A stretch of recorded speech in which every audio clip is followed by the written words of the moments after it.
वेदान्त्यस्य श्रुतिसुनैर्मानैकविषयात् स्वतन्त्रस्तन्त्रज्ञो गुरुरपि गुरोर्यश्च जगताम् विमूढा यत्तत्त्वं प्रकटमिह वेत्तुं स्वमनसो मुकुन्दं ध्यायामावादगुहकं तं स्वमहसा सर्वविघ्नप्रशमनं सर्वसिद्धिकरं परं सर्वजीवप्रणेतारं वन्दे विजयदं हरिं करोतु मम कल्याणं हरिर्हयं कामिदः गुरुश्च मध्वनामा मे वरदोऽस्तु निरन्तरं वाणिते करवण्यम्बचरणो सर्वदा मद्वाक्यसरणीर्भूयात् श्रीमदाचार्यभावक समाश्रयेत् गुरुं भक्त्या महाविश्वासपूर्वकं निक्षेपे सर्वभारांश्च ಗುರು ಶ್ರೀ ಪಾದಪಂಕಜೇ.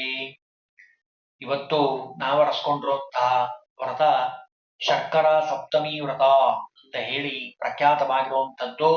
ಶರ್ಕರ ಸಪ್ತಮಿ ಪಕ್ಷೆ ಭಗವಂತ ಮತ್ಸ್ಯರೂಪಿಯಾಗಿರುವಂತಹ ಭಗವಂತ ರುದ್ರದೇವರ ಮುಖಾಂತರವಾಗಿ ಎಲ್ಲ ವ್ರತಗಳ ಬಗ್ಗೆ ತಿಳಿಸ್ತಾ ಇದ್ದಾನೆ.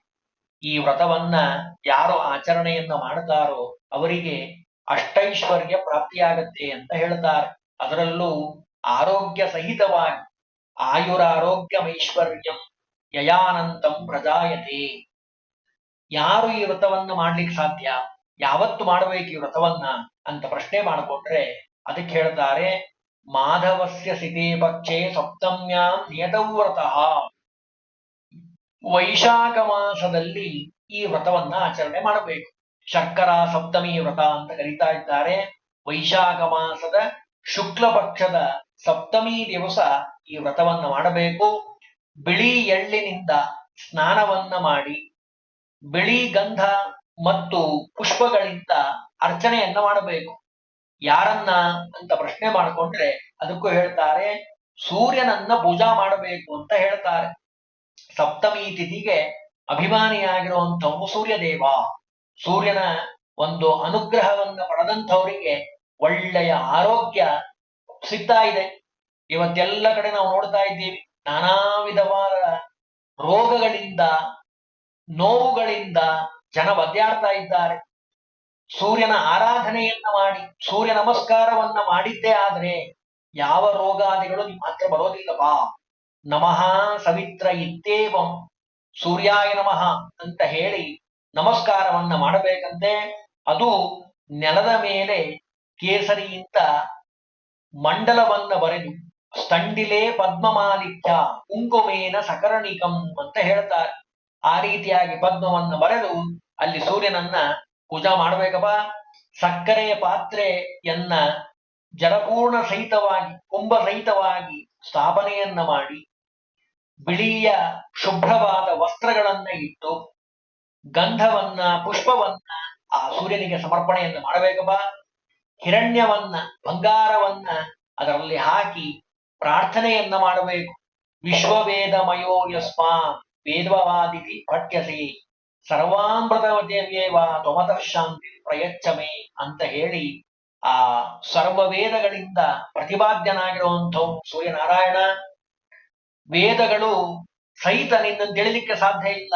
ಅಂತಹ ಎತ್ತರದಲ್ಲಿರುವಂಥವನು, ಜಗತ್ತಿಗೆ ಅಮೃತವನ್ನು ನೀಡುವಂಥವನು, ನಿನ್ನ ಅನುಗ್ರಹದಿಂದ ಪ್ರಾಣಿ ಪಕ್ಷಿಗಳು ಜೀವಿಗಳು ಇಡೀ ಬ್ರಹ್ಮಾಂಡ ಬದುಕ್ತಾ ಇರುವಂಥದ್ದು. ನನಗೆ ಅನುಗ್ರಹವನ್ನ ಮಾಡು ಅಂತ ಹೇಳಿ ಪ್ರಾರ್ಥನೆಯನ್ನ ಮಾಡಬೇಕು.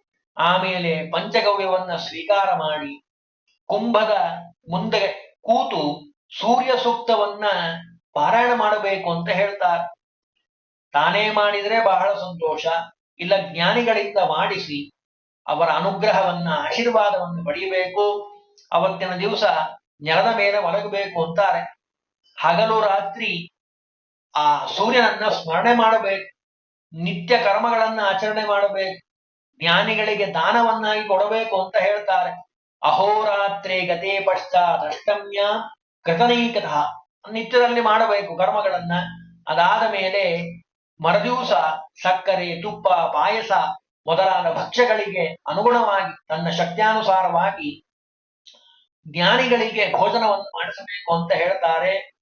ಆಮೇಲೆ ತಾನೂ ಕೂಡ ಎಣ್ಣೆ ಮತ್ತು ತುಪ್ಪಗಳನ್ನ ಬಿಟ್ಟು ಭೋಜನವನ್ನ ಮಾಡಬೇಕು. ಜೊತೆಗೆ ಮೌನವಾಗಿ ಮಾಡಬೇಕು ಅಂತ ಹೇಳ್ತಾರೆ. ಬಹಳ ಮುಖ್ಯವಾದದ್ದು. ಭುಂಜೀತಾ ತೈಲ ಲವಣಂ ಸ್ವಯಮಪ್ಪೇತ ಭಾಗ್ಯತಃ. ಊಟ ಮಾಡೋ ಸಂದರ್ಭದಲ್ಲಿ ಯಾರು ಮಾತಾಡ್ತಾರೋ ಅವರ ಆಯುಷ್ಯ ಹರಣ ಆಗಿ ಹೋಗ್ತದೆ. ಮೃತ್ಯು ಆಯುಷ್ಯವನ್ನು ತೆಗೆದುಕೊಂಡು ಹೋಗ್ತಾನೆ ಊಟ ಮಾಡೋ ಸಂದರ್ಭದಲ್ಲಿ ಮಾತಾಡಿದ್ರೆ. ಬಹಳ ಮಾತಾಡ್ತಾರೆ ಕೆಲವರು ಊಟ ಮಾಡೋ ಸಂದರ್ಭದಲ್ಲಿ. ಹಾಗಾಗಿ ಮಾತಾಡಬಾರದು ಅಂತ ಹೇಳ್ತಾರೆ. ವ್ರತ ಮಾಡುವಂಥವನು ಕಡ್ಡಾಯವಾಗಿ ಮಾತಾಡಬಾರದು, ಮೌನವಾಗಿ ಭೋಜನವನ್ನು ಮಾಡಬೇಕು ಅಂತ ಹೇಳ್ತಾರೆ. ಅನೇನ ವಿಧಿನ ಸರ್ವಂ ಮಾಸಿ ಮಾಸಿ ಸಮಾಚರೇತ್. ಯಾವತ್ತೋ ಒಂದ್ ದಿವಸ ಮಾಡೋದಲ್ಲ, ಸಪ್ತಮಿ ಮತ್ತು ಅಷ್ಟಮಿ ಪ್ರತಿ ತಿಂಗಳಲ್ಲೂ ಈ ರೀತಿಯಾಗಿ ಆಚರಣೆ ಮಾಡಬೇಕು ಅಂತ ಅಂತಾರೆ. ಒಂದು ವರ್ಷ ಪರ್ಯಂತರವಾಗಿ ಮಾಡಿ ಅದಾದ ಮೇಲೆ ಸಕ್ಕರೆ ಸಹಿತವಾಗಿ ಎಲ್ಲ ಪರಿಕರಗಳನ್ನ ಇಟ್ಟು ಹಾಸಿಗೆಯನ್ನ ಆ ಜ್ಞಾನಿಗೆ ದಾನವನ್ನಾಗಿ ಕೊಡಬೇಕು. ಜೊತೆಗೆ ಯವ ಮತ್ತು ಹಸು ಎರಡನ್ನೂ ದಾನ ಕೊಡಬೇಕು ಅಂತ ಹೇಳ್ತಾರೆ. ಶಕ್ತಿಯುತ್ತಪ ಅಂದ್ರೆ ಮನೆಯನ್ನೇ ಗ್ರಹವನ್ನೇ ದಾನ ಕೊಡಲಿ ಅಂತಾರೆ. ಗ್ರಹಂಚ ಶಕ್ತಿಮಾ ದದ್ಯಾ ಅಂದ್ರೆ ಕಟ್ಟಿಸಿರುವಂತಹ ಮನೆಯನ್ನೇ ದಾನ ಕೊಡಬೇಕು. ಅಷ್ಟು ಶ್ರೇಷ್ಠವಾದದ್ದು ಈ ಶರ್ಕರಾ ಸಪ್ತಮಿ ವ್ರತ. ದಾನಾನಂತರ ಅವನಿಗೆ ಬಂದಿರುವಂತಹ ಬ್ರಾಹ್ಮಣರಿಗೆ ದಕ್ಷಿಣೆಯನ್ನ ಕೊಡಬೇಕು. ಆಮೇಲೆ ಚಿನ್ನದ ಕುದುರೆಯನ್ನ ಕೊಡಬೇಕು ಅಂತಾರೆ. ಕೊನೆಗೆ ದಕ್ಷಿಣೆಯನ್ನಾದ್ರೂ ಕೊಡ್ರಿ ಆ ಪ್ರಮಾಣದಲ್ಲಿ ಅಂತಾರೆ. ದ್ರವ್ಯವನ್ನ ದಾನ ಮಾಡೋದ್ರಿಂದ ಆ ದಾನದಕ್ಕೆ ಆ ದ್ರವ್ಯಕ್ಕೆ ಶುದ್ಧಿಯನ್ನ ತಂದುಕೊಡುವಂಥದ್ದು. ಸೂರ್ಯನ ಅಮೃತವನ್ನ ಕುಡಿಯುವಂತಹ ಸಂದರ್ಭದಲ್ಲಿ ಆತನ ಬಾಯಿಯಲ್ಲಿ ಇದ್ದಂತಹ ಅಮೃತ ಬಿಂದುಗಳು ನೆಲದ ಮೇಲೆ ಬಿದ್ದಿರುವಂಥದ್ದು. ಅವುಗಳೇ ಇವತ್ತು ನಾವು ಭತ್ತ, ಹೆಸರು, ಕಬ್ಬು ಇವೆಲ್ಲ ರೂಪವನ್ನು ತಾಳಿರುವಂಥದ್ದು. ಬಹಳ ಜನಕ್ಕೆ ಗೊತ್ತಿಲ್ಲ ಹೆಂಗ್ ಬಂದಿದ್ದು ಭೂಮಿಯಲ್ಲಿ ಅಂತ ಕೇಳಿದ್ರೆ ಅದನ್ನಿಲ್ಲಿ ಹೇಳ್ತಾರೆ. ಶಾಲಿ ಮುದ್ಗೆ ಅಂದ್ರೆ ಆ ಅಮೃತದ ಶಕ್ತಿ ಅಷ್ಟಿದೆ. ಆದ್ದರಿಂದ ಆ ಸಕ್ಕರೆ ಅತ್ಯಂತ ಶ್ರೇಷ್ಠವಾಗಿರುವಂಥದ್ದು, ಅಮೃತ ಸಮಾನವಾಗಿರುವಂಥದ್ದು, ಸೂರ್ಯನಿಗೆ ಪ್ರಿಯಕರವಾಗಿರುವಂಥದ್ದು. ಹವ್ಯ ಕವ್ಯಗಳಲ್ಲಿ ಅದನ್ನ ಬಳಸ್ತಾ ಇದ್ದಾರಪ್ಪ. ಈ ಶರ್ಕರಾ ಸಪ್ತಮಿ ವ್ರತವನ್ನ ಯಾರು ಆಚರಣೆ ಮಾಡುತ್ತಾರೋ ಅವ್ರಿಗೇನಾಗತ್ತೆ? ಶರ್ಕರಾ ಸಪ್ತಮಿ ಜೇಯಂ ವಾಜಿಮೇಧ ಫಲಪ್ರದ. ವಾಜಿ ಅಂದ್ರೆ ಕುದುರೆ. ಅಶ್ವಮೇಧ ಯಾಗ ಮಾಡಿದ್ರೆ ಏನು ಫಲ ಬರಬೇಕು ಆ ಫಲ ಇದರಿಂದ ಬರ್ತಾ ಇದೆ. ಜೊತೆಗೆ ಸರ್ವದುಷ್ಟ ಪ್ರಶಮನಿ, ಎಲ್ಲ ನಮ್ಮ ದೋಷಗಳನ್ನ ಪರಿಹಾರ ಮಾಡುವಂಥದ್ದು. ಪುತ್ರ ಪೌತ್ರ ಪ್ರವರ್ಧನಿ, ಒಳ್ಳೆಯ ಪುತ್ರ ಮತ್ತು ಪೌತ್ರ ಮಕ್ಕಳು ಮೊಮ್ಮಕ್ಕಳನ್ನ ಕೊಡುವಂಥದ್ದು ವಿಶೇಷವಾಗಿ. ಅದು ಈ ವ್ರತದ ಒಂದು ಮಹಾಮಹಿಮೆ. ಇನ್ನು ಯಾರು ಈ ವ್ರತವನ್ನ ಮಾಡ್ತಾರೋ ಯಕ್ಕುರ್ಯ ಪರಯ ಭಕ್ತ್ಯ ಸವೈ ಸದ್ಗತಿ ಮಾಪ್ನುಯ, ಒಳ್ಳೆಯ ಸದ್ಗತಿಯನ್ನು ಪಡೀತಾರೆ ಈ ವ್ರತವನ್ನು ಮಾಡೋದ್ರಿಂದ. ಜೊತೆಗೆ ಕಲ್ಪಮೇಕಂ ವಸೇತ್ ಸ್ವರ್ಗೆ ತಥೋ ಯಾಂತಿ ಪರಂಪದಂ, ಒಳ್ಳೆಯ ಭಗವಂತನ ಅನುಗ್ರಹ ಆಗತ್ತೆ. ಒಂದು ಕಲ್ಪ ಕಾಲ ಸ್ವರ್ಗದಲ್ಲಿ ವಾಸ ಮಾಡ್ತಾರೆ. ಮುಂದೆ ಒಳ್ಳೆ ಉತ್ತಮ ಲೋಕವನ್ನು ಹೊಂದುತ್ತಾನಪ್ಪ. ಪಾಪರಹಿತವಾಗಿರುವಂತಹ ಈ ವ್ರತವನ್ನ ಯಾರು ಶ್ರವಣ ಮಾಡುತ್ತಾರೆ, ಯಾರು ಕೇಳ್ತಾರೆ, ಯಾರು ಹೇಳ್ತಾರೆ, ಯಾರು ಮಾಡಿಸ್ತಾರೆ, ತಾವು ಮಾಡ್ತಾರೆ, ಅವರೆಲ್ಲರೂ ಸೂರ್ಯಲೋಕವನ್ನು ಕುರಿತು ಹೋಗ್ತಾರಪ್ಪ. ಇದರಲ್ಲಿ ಇತರರಿಗೆ ಬುದ್ಧಿಯನ್ನ ಹೇಳುವಂಥದ್ದು ಅದು ಭಾರಿ ವಿಶೇಷವಾಗಿರುವಂಥದ್ದು. ಅಂದ್ರೆ ಈ ವ್ರತವನ್ನ ತಾನು ಮಾಡ್ತಾನೆ, ಜೊತೆಗೆ ಬೇರೆಯವ್ರಿಗೂ ಉಪದೇಶ ಹೇಳ್ತಾನೆ. ನೋಡ್ರಿ ಇಂಥ ವ್ರತ ಇದೆ, ಈ ವ್ರತವನ್ನ ಮಾಡಿ. ಓದ್ಬಿಡ್ತೀನಿ ಶ್ಲೋಕ. ಇದಮನಗಂ ಶೃಣೋತಿ ಯಸ್ಮರೇದ್ವಾ ಪಠತಿಹ ದಿವ್ಯ ದಿವಾಕರಸ್ಯ ಲೋಕೆ ಮತಿಮಪಿ ಚ ದದಾತಿ ಸೋಪಿ. ಬೇರೆಯವರಿಗೆ ಉಪದೇಶ ಮಾಡ್ತಾನೆ ಈ ವ್ರತವನ್ನ ಮಾಡಿ, ಇಷ್ಟು ಸುಲಭ ಇದೆ ವ್ರತ, ಈ ವ್ರತವನ್ನ ಮಾಡಿ ಅಂತ ಯಾರು ಹೇಳ್ತಾರೋ ಅವರಿಗೆ ದೇವೈಹಿ ಎಲ್ಲ ದೇವತೆಗಳು ಅನುಗ್ರಹವನ್ನು ಮಾಡ್ತಾರಂತೆ. ಜೊತೆಗೆ ಆ ದೇವಲೋಕದಲ್ಲಿರುವಂತಹ ಸುಂದರರಾಗಿರುವಂತಹ ಅಪ್ಸರಾ ಸ್ತ್ರೀಯರು ವಿಶೇಷವಾಗಿ ಅವನಿಗೆ ಅನುಗ್ರಹವನ್ನು ಮಾಡ್ತಾರಂತೆ. ಅವನ ಎದುರಿಗೆ ಬಂದು ಮಾಲೆಯನ್ನ ಹಾಕ್ತಾರಂತೆ.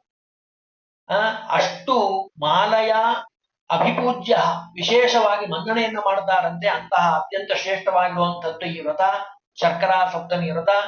ಈ ವ್ರತವನ್ನ ವೈಶಾಖ ಮಾಸದ ಶುಕ್ಲ ಪಕ್ಷದ ಸಪ್ತಮಿ ದಿವಸ ಆಚರಣೆಯನ್ನ ಮಾಡಬೇಕು ಅಂತ ಹೇಳಿ